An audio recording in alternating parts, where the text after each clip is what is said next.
Good afternoon. My name is John Strope. Welcome to the Nebraska State Historical Society's Brown Bag History Lecture Series. These brown bags have been offered since the middle 1980s.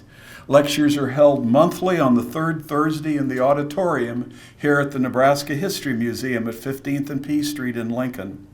You can find a detailed schedule for this series, as well as information about all of the Society's programs and services on the Society's website at history.nebraska.gov. If you are not already a member, I encourage you to join. Benefits of membership include subscription to Nebraska History Magazine, use of a microfilm reader, printer in the Society's library archives to make free copies from microfilm, free admission to the Society's 7 historic sites, reduced fees for kids' classes, tours, after-hours events, and similar activities where there is a fee. Discounts in the Society's landmark stores at the History Museum, the State Capitol, and Chimney Rock. Before I introduce today's speaker, I want to thank the Nebraska State Historical Society Foundation for the financial support which allows us to tape and broadcast these programs. We offer special appreciation to LNK-TV, a service of Lincoln City government which produces these programs. The programs are broadcast by cable partners across the state and are posted on YouTube. The Society is so pleased to be sharing these programs with people across the state. To find these programs on YouTube, it's easy. Type in your browser www.youtube.com/user/Nebraska Historical. Click on Playlists and you will go to a new page. There you will see a subsection labeled Brown Bag Lectures, where you will find over 160 past brown bags available on YouTube. Our speaker today is Mark Griep. The topic is Century-Old Time Capsule Exposes Forgotten NU Histories. Mark has his bachelor's and doctoral degrees in biochemistry from the University of Minnesota. At NU, Mark is an associate professor of chemistry. I could tell you about his work in chemistry, but that is not why Mark is doing this brown bag, as the title suggests. Again, Century-Old Time Capsule Exposes Forgotten NU Histories. When I met Mark some time ago, I quickly realized he probably does not fit our stereotype of a chemistry professor. For example, he and his artist wife, Marjorie Mickelson, have been researching the use of movies to teach chemistry in and out of the classroom since 2000. Professor Harris should have had that when I was in his chemistry class way back. They even wrote a book titled Reaction: Chemistry in the Movies. That was published by Oxford University Press in 2009. In 2017, Griep received the Helen M. Free Award for Public Outreach from the American Chemical Society for his Movies project and for his long-term efforts to raise awareness about the life and career of Dr. Rachel Lloyd. So Mark is going to tell the story of Dr. Rachel Lloyd while teaching us about the role of time capsules in learning history. Maybe one or more of you will do a time capsule as a result of this program. Just to let you know about asking questions, Mark prefers you wait until the end. Please join me in welcoming Mark Griep.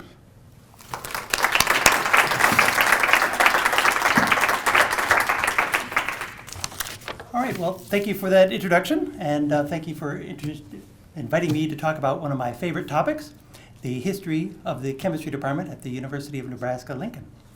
Today's history lesson is about the Avery Hall time capsule of 1916 and two of the earliest members of my department, Rachel Lloyd and Mary Louise Foster. Now, my department has the distinction of hiring the largest number of the world's earliest female chemistry professors. This time capsule, as are all time capsules, they are unique blends of the past, the present, and the future. When time capsules are opened, they tell the person who opens them something about what the people of the past wanted to be remembered as their legacy. And we're going to find out today what the chemistry department wanted us to know. So I had the privilege, as you can see from this photo, of opening this forgotten time capsule almost 100 years after it was stored away. And I was searching for and found a very good photo of Dr. Rachel Lloyd. It's this photo. I needed the photo because I was nominating her to become a National Historic Chemical Landmark, and we were successful in that. As I examined the other contents of the capsule, it became clear to me that Mary Louise Foster had to have been the one who assembled the time capsule. Now, before I tell you what was in the time capsule, I want to tell you about two famous American time capsules because they inform how we think about time capsules. And then I'll explain why Dr. Lloyd is so special to me. I'll describe in some detail the contents of the time capsule, and then provide an overview of Foster's life, where you'll see that she was at the height of her career in the department when she assembled the time capsule. And I also wanted to point out the time capsule is 15 inches by 15 by 12, and it was fairly heavy. So the first time capsule that had an opening date assigned with it was actually fairly recently, right? It was 1876, the centennial of the United States, corresponded with the World's Fair that took place in Philadelphia. Great deal of advertising to say they were going to make this time capsule and they were going to have it be opened 1 century from now, so 100 years from now. And I'm not going to tell you what they put in there, but they called it the Century Safe, and they were going to lock it, and then only a few people are going to know the combination, so you can't get in there and muck around with the stuff. But it was opened 1 century later. They looked at the stuff, everything was still there, and they put new stuff in there, and they locked it again for another 100 years. So again, this was the first time that anyone deliberately set an opening date for their contents. The next important time capsule was the Westinghouse time capsule for the 1939 World's Fair in New York. And this one was this torpedo-shaped object. It's 7.5 feet long, and it's made of cupalloy. So Westinghouse made a brand new alloy that they said was corrosion resistant. Now, the reason they wanted to emphasize the corrosion resistance was because they're going to put stuff in this time capsule, and again, I'm not going to tell you what they put in it, but they're going to put it under concrete, and they're going to say, open this in 5,000 years. Now, that's ambitious, right? So if you're going to bury something for 5,000 years and you want it open on a particular date, somebody better remember that you did this. And so there's a brochure you can get on archive.org, and what I love about it is they give you these pictures of sort of what was in it, but one of the things is message to finders, right? So you got to tell them what this thing is and how to open it. So, and this was also the first time that the word time capsule was used. Before then, people just said these were cornerstones or whatever. And the history of putting things in the walls of buildings is ancient, sometimes associated with rituals when you make churches or temples, both in Europe and in Asia.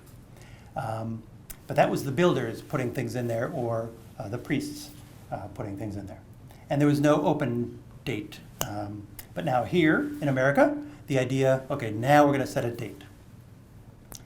So now let me switch to the early history of the chemistry department. I've got a picture of Hudson Nicholson and Rachel Lloyd. Both of these are from the 1895 student yearbook. And you can see that they are a bunch of dots, these pictures. And this is called dithering. This photo method is different sized dots to give you the image. It was a very easy way of reproducing images at the time. But you can see it's fairly low resolution, right? You would not be satisfied with these images. So Hudson Nicholson was the first professor of chemistry at the University of Nebraska. He was hired in 1882. And let me just tell you just real briefly about him. So years later, his colleague and English professor, called him a man of ideas and ideals, of insistence and tact and courage. And so what his point was, that was when the university hired Hudson Nicholson, things happened in chemistry. And he had previously been a professor of natural science at what became Peru State, is a teacher's college. And he did that for 8 years, and he brought his apparatus with him to the University of Nebraska to start the chemistry program. Now, in his first year as the chair and only member of the department, he did all the normal types of things, but at this time, the citizens of the state would mail samples wanting them analyzed in some way. And so he got interested in all the sorts of things that the citizens wanted to know about things on their farm. And he realized he didn't know any chemistry. So in the summer 1883, he went to the Harvard Summer Short Course in Chemistry. And he learned much more chemistry than he ever had because he did not know any chemistry. And it was at that Harvard Summer Short Course that he met Rachel Lloyd. She attended the Harvard Summer Short Course for 6 out of 8 years. And so she was the longest person who took the course the longest. So Hudson tried to get ideas. There was only one building on campus at the time, and working with the chancellor and the regents and the state legislature, the second building on campus was the chemical laboratory, and you can see that here. And Hudson traveled to Germany to see how the labs there were outfitted, and when he came back, he said, "This is all the stuff we need to put in this building." And when he learned that Rachel Lloyd had just finished earning her PhD in chemistry from the University of Zurich in 1887, he got the chancellor to agree to allow him to hire her as the second chemistry professor at the university, and she accepted immediately. Now, I'm going to tell you a little bit more about Rachel Lloyd, but she knew botany and a lot of chemistry. And what he wanted to do was sugar beet research, and they were a team analyzing the content of sucrose in sugar beets in the state, and they brought sugar beet industry to the state. So then let me tell you about her. So again, she attended the Harvard Summer Short Course for quite a few years. She published 3 papers in a scientific journal, making her the first American woman to publish scientific research. And it was chemistry, it's organic chemistry, for those who can read that.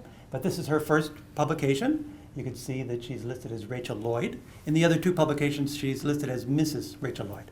She did not have a bachelor's degree or a master's degree or a PhD by this time, but it was doing summer research for so many years that allowed her to publish these papers. Since no university in the United States would give a woman a PhD or a master's degree in a science, she had to travel to the University of Zurich, which at that time was the only university in the world that a woman could get a PhD in chemistry. And she worked for Victor Merz, who was a Russian immigrant to Switzerland, and she earned her PhD in 1887, also working on organic chemistry. When she came to the University of Nebraska,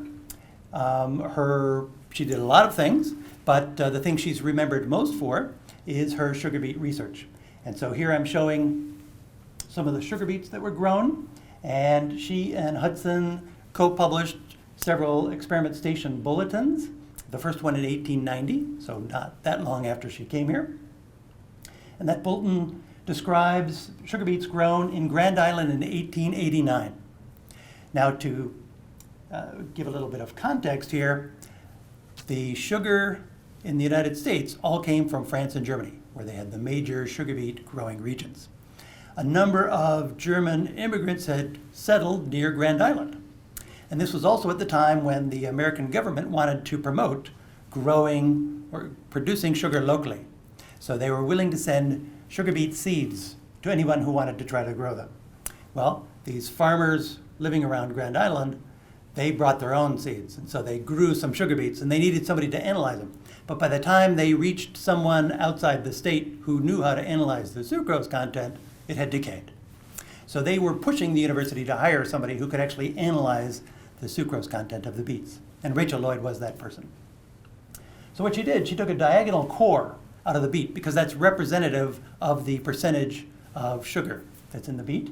She ground it up separated the solids from the liquid, and then she floated these saccharometers in there. There's a little tar in the bottom, so it floats, and then wherever the surface of the liquid reaches, there are some numbers on the saccharometer that give you the Brix number or the degree number, and that's related to the sucrose content.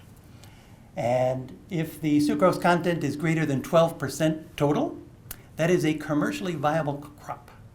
So now what you need to build is a sugar beet factory that can produce, that can process all of your sugar beets. So that was 1889, and immediately the Grand Island businessmen reached out to the sugar beet entrepreneurs in the United States, and they said, build a plant in Grand Island. And I'll show you a map next. So, but they became the third sugar beet processing plant in the United States. So with that success, Hudson Nicholson and a graduate student traveled the state passing out these sugar beet seeds, and lots of farmers across the state grew beets, and they sent them to the university, and Rachel Lloyd measured the sucrose content of 700 different beets. And that was a lot of work. And then they kept track of the sugar beets as time went on. So this is the famous map that was in the experiment station bulletin, and they sent this out to farmers across the state. And what this shows is that if there's a large circle, they have sufficient sucrose content to justify building a factory. And you can see most of them are the large circles. And so this resulted in sugar beet fever. The state legislature passed a bounty that if you grew a ton of sugar beets, you'd get so much tax relief. And as I mentioned, Grand Island built their plant was ready in 1891, and many farmers in the area were contracted to grow sugar beets. The second sugar beet plant in the state was in Norfolk, just 1 year later. And by the time the Norfolk plant was built, the first two plants, which were in California, had already closed down. So these were now the first two and the oldest sugar beet processing plants in the United States. The next one in Nebraska was built in near Fremont. Now the problem was in the late 90s and early 1900s, there was lots of rain in eastern Nebraska, and we have clay soil. And if you have a root vegetable, that's not a very good combination. So they stopped growing sugar beets in the Norfolk area and the Fremont area, and they disassembled both those plants. The Norfolk plant, when it was disassembled, was reassembled in Scotts Bluff, where it remains today, and where it's been enhanced in size at least threefold. And the Fremont plant was moved to a plant in eastern Colorado. But nevertheless, the Grand Island plant was operating till the mid-1960s, and when it was finally had given up its life, it was the longest operating sugar beet factory in the nation. And the Scotts Bluff station, I believe, is now the nation's oldest sugar beet processing plant. So Hudson Nicholson and Rachel Lloyd were instrumental in bringing sugar beet agriculture to the state, and they were well known within the state. Here is a cartoon from the 1892 yearbook showing Hudson Nicholson wearing a very dapper smock and Rachel Lloyd wearing a very dirty smock. You could tell that Hudson has never done a bit of work in his life, but Rachel does it all the time. And we've got two graduate students turning a crank that converts beets into sugar. We've got a Bunsen burner. Everything's going up in flames. And here's a student taking photographs of dancing glassware. More evidence that there was sugar beet fever in the state. The Nebraska State Fair. This is the cover of one of their fair passes. Our Industries is the label on there, right? So the state grows horses and cattle and, of course, corn. But what I love is there's a sugar beet on there, right? So big time in the state of Nebraska. So let me start easing toward talking about the time capsule. A lot happened in the department before the time capsule was put in place in June 1916. I've already mentioned Hudson Nicholson. Well, he was the chair of the department for over 20 years. And he believed in coeducation. Obviously, he was responsible for getting the university to hire a female chemistry professor, so he's very open to that. But Rachel Lloyd's health deteriorated fairly quickly, and she had to retire early. And when she retired, She was replaced by John White. But let me go back to Rosa Booton. Rosa Booton was a farm girl from Kansas who ended up getting a bachelor's degree from the department, a master's degree, and then became a professor in the department for over 10 years. And then she was asked to start the domestic science program, which brought her out of the chemistry department. This was for the agricultural campus to teach the farm girls how to conserve resources. So John White, when he was hired, he had a PhD in chemistry from Johns Hopkins. He had earned a bachelor's and PhD. So he was big time, and again, this is evidence that the department was really operating at a high level. And then after about 10 years, he moved back to Johns Hopkins. Sam Avery became the chancellor of the university, but he was a Nebraska farm boy who got his bachelor's and master's in the department, went to Heidelberg to get a PhD in chemistry. When he came back, he was hired as a professor. Then when the Department of Agricultural Chemistry on the campus came open, the chairship came open, he became the chair. And then when Hudson Nicholson retired, they merged Ag Chem, and now Avery was the chair of both departments, and then he became chancellor. When Rosa Booton left to found the domestic science department, she was replaced by Mary Fossler. Mary Fossler was a pioneer as a 3-year-old of Nebraska. She got her bachelor's and master's degree in chemistry from the university, and then she became a professor in the department. We have Benton Dales, who eventually became the chair, Clarence Jackson Frankfurter, who was never chair, but he was in charge of industrial chemistry, again, very practical, what are the needs of the people in the state, and he was one of our longest term faculty. It lasted for about 45 years. So again, you can see lots of turnover in the department. And I think you get some sense of why I'm interested in Rachel Lloyd. Right? So she has this unique role, the first American woman to get a PhD in chemistry. She was hired by the University of Nebraska at a research university, coeducational research university. She helped bring a whole industry to the state. And what I haven't told you is she encouraged young men and women to earn bachelor's and master's degree in chemistry. While I was preparing my nomination for the National Historic Chemical Landmark, I did a newspaper search. And one of the things I found was an article in the Times from Philadelphia that said that her brother-in-law had written a biography about her a year after she died. And it said that it bears a beautifully engraved portrait of the late Professor Lloyd. So this was a newspaper image accompanying the article, and what I knew was that they had just taken the yearbook photo and they just made an image, and that's what the photograph that was going to be in the book. But I was dying to get this book because I had not found this book before. So I contacted every single archive that I possibly could, and nobody had this book. Very frustrating. The Library of Congress did not have this book. Why not? Right? Okay, so in that same search, I found something else.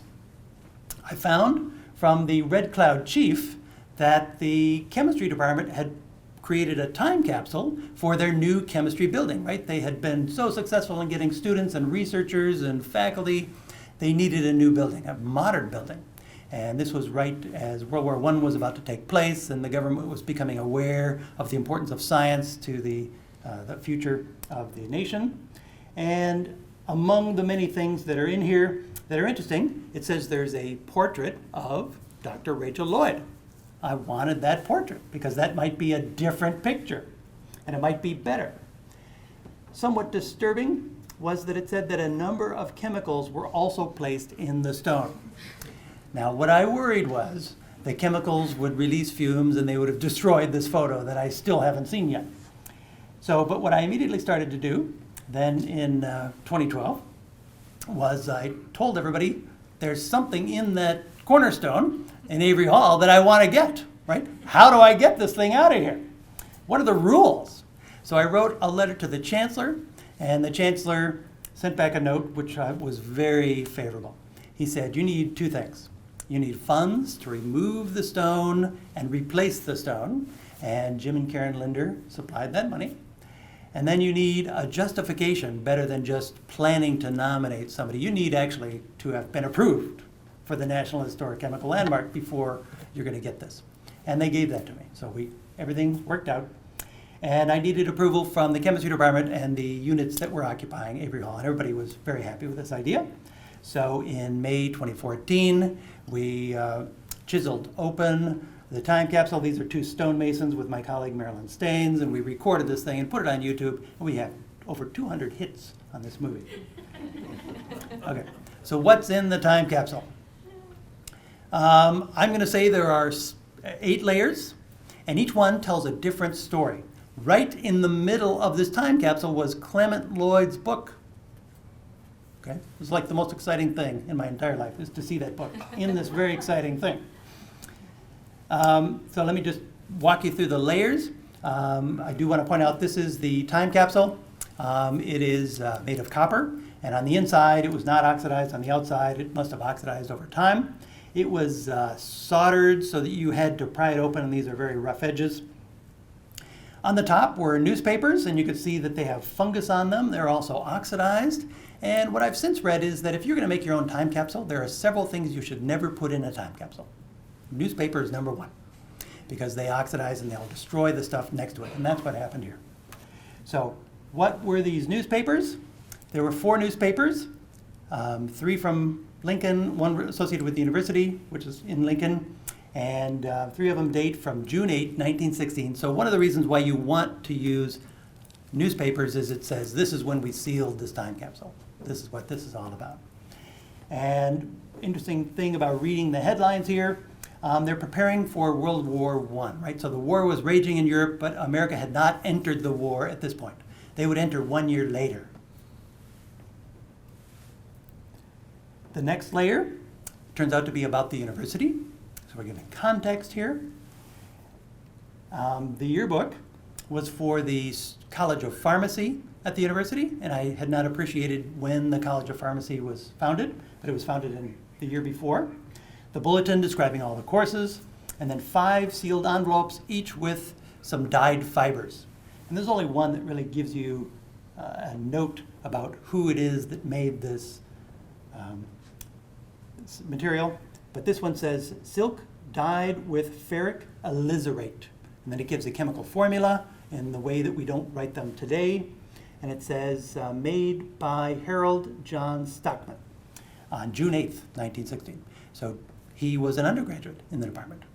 And clearly he made this in a class or during research. Also in there was chemical abstracts. Chemical abstracts are published by the American Chemical Society. They give thumbnail sketches of all the journal articles, dissertations, and presentations so that you can keep track of research. Inserted in there were several pages of notes, including the final grades for 5 different courses. Interesting that all of these courses were taught by Mary Foster. And so Organic Chem 2, where there was 1 female and 15 males in the class, and I am happy to report that the female got the highest grade. There was Food and Sanitary Chemistry, which she was teaching for her colleague Rosa Boutin, 9 females, 1 male. And we have Advanced Organic Chemistry, Physiological Chemistry, which today we call biochemistry. I'm a biochemist, so I'm particularly interested that she was the first person to teach biochemistry.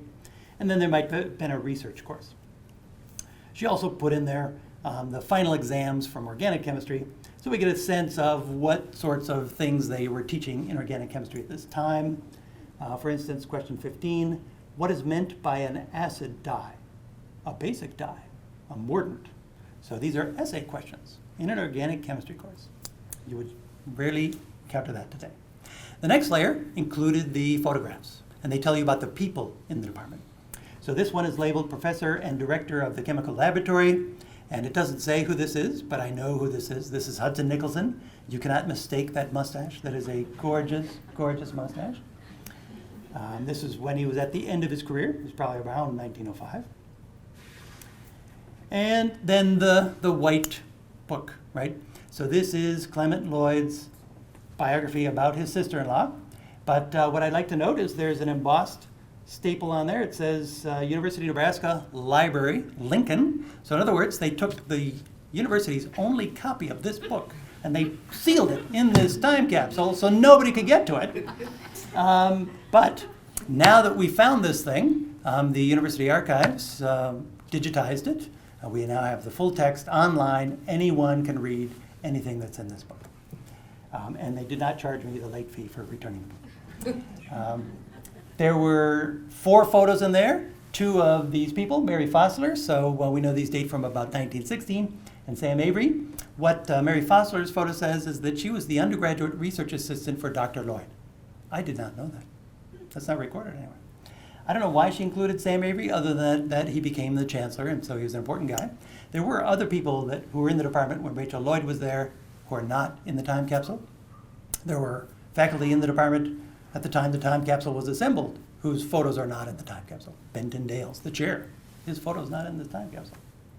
So this is all about Mary Foster. I hope you're getting that sense. The cover page, and then Clement Lloyd just giving a preface, but the frontispiece to this book was this beautiful version of the same photo that I already knew. So I did not find a new photograph of Rachel Lloyd.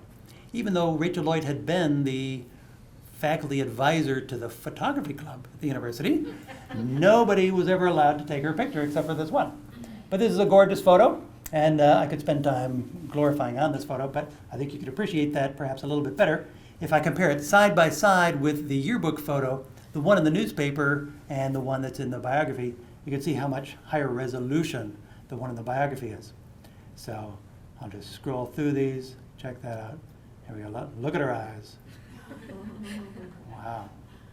Now that is a great image. All right, the other 2 photos were for Iota Sigma Pi, a honorary chemical sorority for women, and it says that that organization was founded in 1911 at the University of Washington, and that the chapter opened in Nebraska in 1914. But that actually doesn't tell you the whole story. It doesn't tell you the real story. In fall 1912, Mary Foster and one of the undergraduates formed Iota Sigma Pi at the University of Nebraska.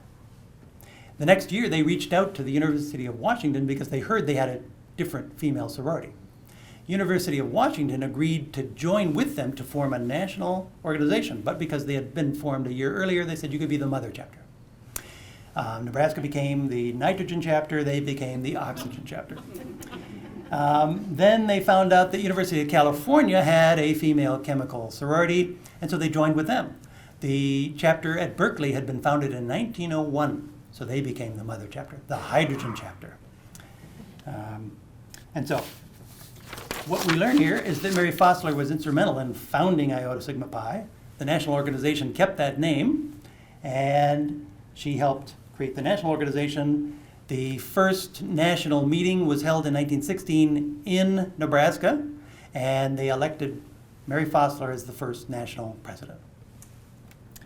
So here is a little bit higher resolution photo of these ladies. Mary Foster is in the middle with the hat, an incredible hat. And on one arm, she has Ruth O'Brien, who is the secretary of the organization, and the other, Edna Gish, is the president. So right below all these photographs were student work wrapped in newspaper. What you can see is some of the newspaper had been eaten away by the chemicals. And this reminds me that the odor at this point of the time capsule was unique, and I can't describe to you enough how unique the odor was. But when you unwrap these, several of them were dyes with different metals. This is the tannic aliserate. There is cerium salts. There is some synthetic indigo. And then looking through all my information, just getting ideas on who these people are. And for the cerium salts, this is what we call a rare earth element, which are hot today for all the electronics. And quite a few people in the department working under Benton Dales worked on the rare earth elements, but only one of them worked on cerium. So I'm thinking that Warren Pattison is the one who made the cerium salts. And here's a periodic table, right? Chemistry's organizing document. And 2 of the elements that were studied most often at the University of Nebraska were yttrium and cerium. Also in this layer was a brick. So besides the biography of Rachel Lloyd, this is my second favorite object in this book. So George Borman got the first PhD from the department in 1916, and he visited all the brickworks around the state, including some large clay deposits, and he made bricks at different temperatures from all the different clays. There were other newspaper-wrapped objects in glass, and again, here is a jar with a rubber stopper, and that's another thing you should never put inside a time capsule is rubber, because they decay, and you get that unique sulfur smell. But these glass enclosed tubes were pretty interesting. We had the chancellor of the university open these up in 2014, and this one labeled G.E. Lewis. He is giving us the absorption spectra or the emission spectra of his rare earths that he's working on, and this just tells you that you've got a pure element. In the tube labeled theta of Alpha Chi Sigma. Alpha Chi Sigma, you might think, stands for American Chemical Society, but it's a competing organization. We had the eighth branch of that organization, and they excluded women from their club. And so I actually think because this club was in place, that's why Mary Foster wanted to start Iota Sigma Pi, to counter this masculinity here. And this photo was in the student yearbook, and quite a few of the young men who are in this picture put things in this time capsule. Then the last bit of student work was in a box, in a tube, and it's a picture of Herbert Tanner about to drop something in a bomb, and on the back he describes how to purify his yttrium salts, he needed to do it under high temperature and pressure, and so they created this bomb. And then I love this picture called oyster soup. That's the only explanation on there, but it does look like they're drinking or eating bowls of soup in the chemical laboratory. And there's about 13 men in here. They're all gonna die. Getting now down to the bottom. And this is the organic chemistry textbook that Mary Foster must have used in her class. Ira Remsen was from Johns Hopkins, and he started organic chemistry in the United States, where he was one of the important people. And then a list of all the faculty, graduate students, and staff who had been in the department from the beginning. On the very bottom, there was a letter from the fellow who was the construction manager for Avery Hall, and the fellow from the university who was in charge of making sure he did his job. So, I think I've given evidence, suggestive evidence, that Mary Foster is the one who assembled this time capsule. So let me tell you about her. I visited the Nebraska State Library and found this photo in the unidentified pile. And this is her family after they'd been in the state for about 17 years. You could see that her parents, and they came to Nebraska with a baby and a 3-year-old from Ohio. Both of them were children of German immigrants who had come separately to Ohio, and they married. And when they heard that Nebraska had become a state, or it was about to, they decided to start a farm. And you can see the very large family that they brought up, and they clearly endorsed education for all their children. So all of them attended the University of Nebraska, but you can see George died before he completed his degree. Mary Louise was the oldest daughter. She earned a bachelor and master's in chemistry. The other girls earned different degrees. All of them entered into different careers. So a very successful outcome of the family in terms of education. Oh, and then when the oldest son died, they moved into Lincoln, 1 block from the university, so all the girls could complete their degrees. Just a real quick overview of Mary Foster. What did she do? So after she got her bachelor's degree, she became a high school principal, but that's not that interesting, so she went back to the university to get her master's degree. She again had the problem that she had a family she was tied to, and so she couldn't easily leave. But for 4 summers in a row, she used her own money to pay to go to Chicago to learn organic chemistry from a famous early organic chemist John Ulrich Neff, and he was important in showing how to use explosive materials safely.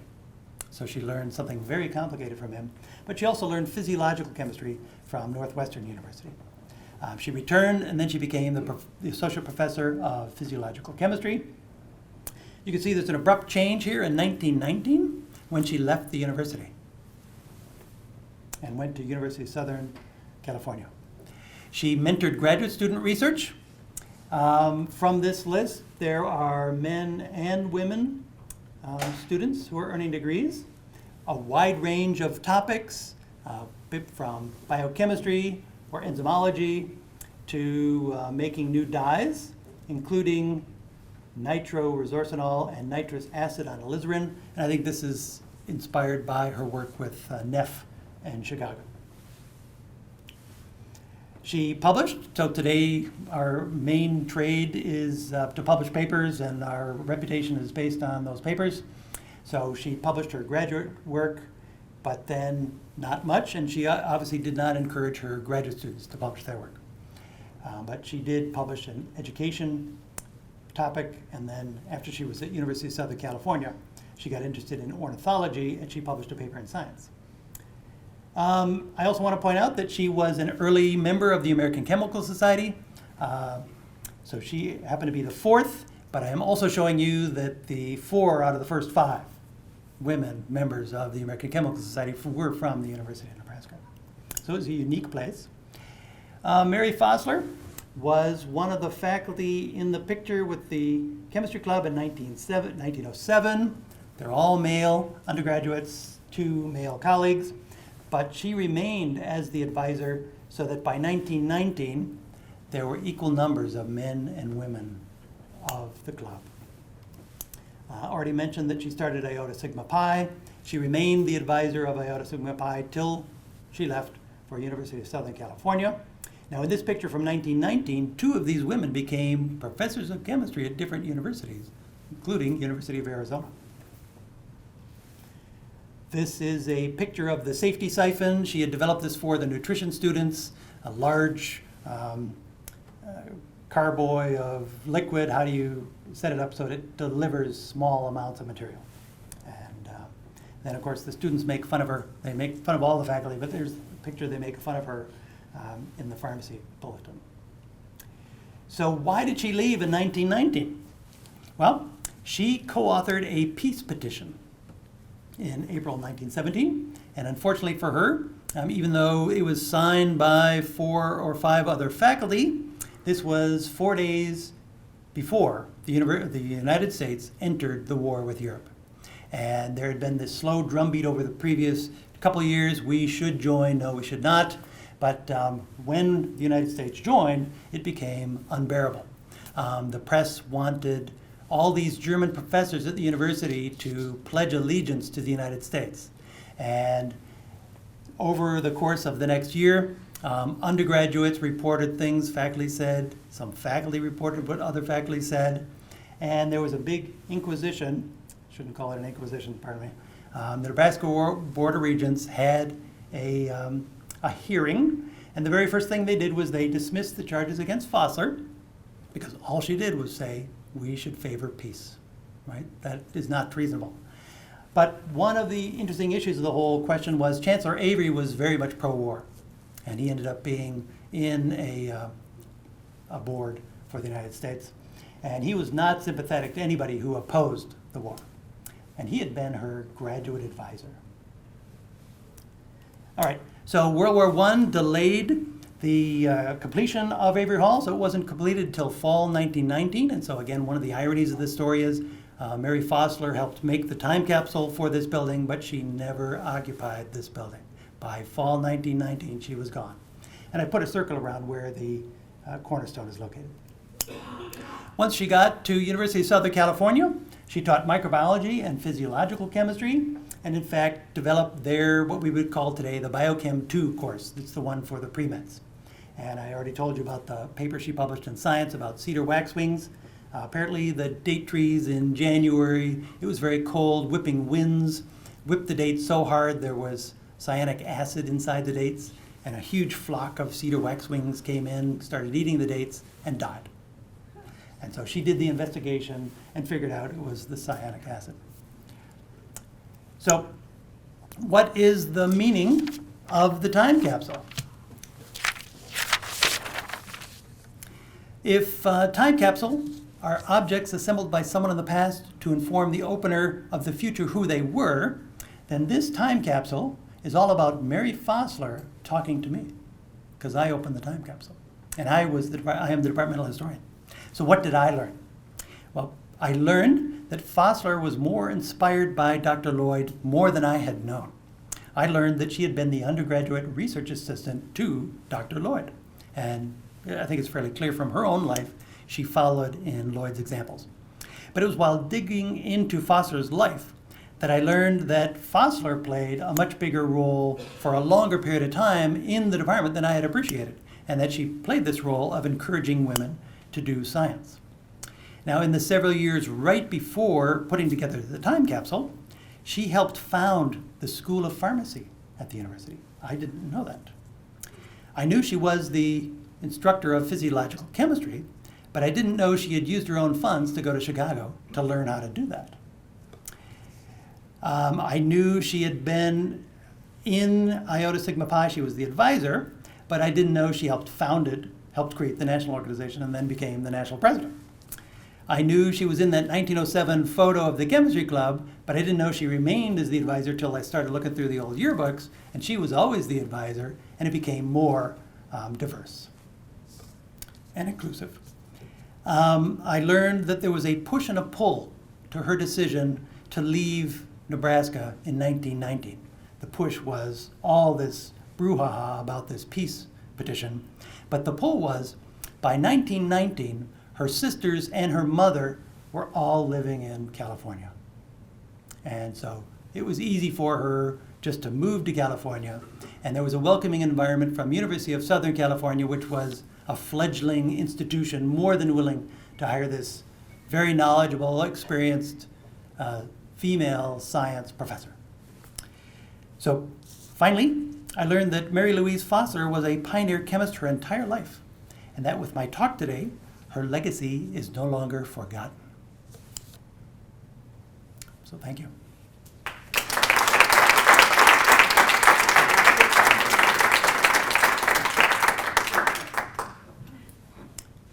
So I'm happy to answer any questions. Yeah. I have a number. Okay. How long was the book about Rachel Lloyd? How many pages? It was about 110 pages. Okay, all right. And there was just that one photo in there. Mm-hmm. Oh. And the letters that she wrote, were they personal? Were they about chemistry? What? No, that newspaper article, no, the preface said that there were a number, okay, the question was, in the book, what were the letters that Rachel Lloyd wrote? What were they like? And I was very eager to read those letters. There was basically one letter that was reproduced in the book, and it was a letter from her when she was at the University of Zurich to Clement Lloyd at home, and it just described their Christmas holiday celebration and what it's like to be an American abroad among Germans, and what they eat for Christmas. I see. And she signed her name Chelly, C-H-E-L, so short for Rachel. And again, that's the first time I learned what her nickname was. So many of, there were a number of these women chemists. Would they all have been fortunate enough to get work? There are lots. Okay, the question was about the outcomes of the women who earned their degrees at the University of Nebraska, and that was always a topic of discussion. So one reason to found the Iota Sigma Pi was to give scholarships to women so they would continue as a chemist, and then to encourage them to do research, which is one of the things you need to get a job as a chemist. And then the networking allowed them to find jobs where they were. And I have tried hard to find out the outcomes of a number of these women. Some of them did immediately get married, but others became teachers at high schools across Nebraska. And then I skipped over it, but Ruth O'Brien, was probably the most prominent of her successes who got a master's degree. She became the chair, I think it's called, division head of the textile and clothing section of the U.S. Department of Agriculture. And throughout the Depression, she was part of this group of women who encouraged farm wives to be economical and creative in designing clothes that they could use during the day, but that they could change so that they would change the style. For instance, different cuffs, replaceable cuffs, and then collars, and it would completely change the look of the clothes. So creative, economical. Yep. Do time capsules inspire other time capsules? So do you think that there are other time capsules from around that time around the campus? Yeah, so do time capsules inspire other time capsules? I know that the 1876 time capsule inspired many, many people to make a time capsule. And most people don't put a lot of thought into the time capsules. And that's been one of these famous things about time capsules is most of them are boring. Absolutely, the vast majority of it, it's like 90%. So what people do, they'll put the building instructions, or who built it, right, the construction guy, they're going to put a dime in there that has the date, and then they're going to put the newspaper. Okay, so Mary Foster did a great job in putting this one together. And then when the bicentennial occurred, right, and they opened it up again, I know that there were many different school groups around the United States that started making time capsules. And some of those, they get opened every once in a while, right? If people remember. Yeah. If not for the Red Cloud Chief, would you have known that there was a time capsule in Avery Hall? Okay, if it was not for the Red Cloud Chief, would I have known there was a time capsule in Avery Hall? And the answer is no. And that was the only newspaper article I found still that said there's a time capsule in that cornerstone. And so, total random luck. So it'd still be forgotten. Yeah. Why did they put the chemicals in the capsule? Most of them, or a lot of them, were dyes. Were the dyes new at that time? Yep, so why did they put the chemicals in the time capsule? So again, this is a unique time capsule. This is a chemistry time capsule. And so if you're a chemist, what do you make? You make chemicals. So, and these are products of student work. I think they were proud of their work. And if you saw those glass sealed tubes, they were proud of their ability to seal these tubes. One thing that occurred to me while we were opening those glass tubes was we have air from 1916 here. Maybe I should save this, but I don't know. That was too much. So, and I think they thought they had sealed these tubes better, the dyes and the cerium salts. But our ability to seal things is better today, and our concern about purity and dryness of materials is much better today. And yes, those were new dyes. And I think two of them, alizarin is a famous dye molecule, and you combine it with different ions. And so basically they just combined it with different ions that nobody had ever combined it with before to get new colors. You combine it with different metals and you'll get a different color. And that's what they're showing off. And then you would dye some silk or some cotton, and you'd see how well it's stained. Yeah? That cartoon appeared to have a signature of Victor E. Anderson. Oh. Is that the same person who later became governor of Nebraska? Whoa. I have to look into this. I don't know. Was he a pharmacy major? I have no idea. Oh, wow. Well, now I'm dying to look. Oh, the question was, in that photo of Mary Foster holding up the methane molecule, it was signed by Victor E. Anderson, who became a governor of Nebraska. And so, I don't know if he's the same guy. The cartoon of Nicholson and Lloyd is signed by Edna Hyatt. Now, I know she was an undergraduate chemistry major. Yeah. Rachel Lloyd died somewhat after leaving Nebraska. When and of what? And how long did Mary Foster live? And Okay. when did she die? So the question is about the death of Rachel Lloyd. It would seem to be shortly after she left Nebraska. And then how long did Mary Foster live? So Rachel Lloyd was a very hardworking person whose mission was to use chemistry to benefit people. She loved people. And she worked very hard. So one summer after doing all those analyses of the 700 sugar beets, she was on vacation in the Black Hills when she had a paralytic stroke down her right side. And it was that following year, she wanted to leave the university because she couldn't use her arm. That's when Hudson Nicholson assigned her a very promising young undergraduate, Mary Louise Foster, to help her out. She got better over the next 2 years, but she eventually said, I can't do this anymore. I will like to point out, in that 2-year time period, she also created another course, the History of Chemistry, which I'd love to have heard what she said about the history of chemistry. So you couldn't stop her. She did retire. She went back to Philadelphia. She was taken care of by friends, and she died in 1900 at age about 60, which is a fairly good long life. Mary Foster died in the 50s, and so she was quite old. I think she was about 80 when she died. But only one of her sisters ever got married. All right, I'm going to have to call that an end, and we can continue this conversation after the cameras stop rolling. Thank you again.